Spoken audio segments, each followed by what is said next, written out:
নমস্কার। আজ আপনাদেরকে শ্রী শ্রী দুর্গা মায়ের বিসর্জনের উপর একটি গান শোনাবো। গানটির গীত রচনা, সুর সংযোজনা এবং কণ্ঠদানে রয়েছে আমি দীপঙ্কর মণ্ডল।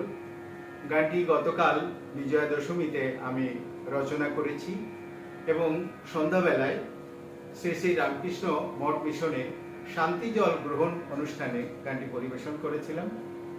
আর আজ আপনাদের উদ্দেশ্যে গানটি পরিবেশন করছি। আমার সঙ্গে আজ তবলায় রয়েছে শ্রী রতন বণিক।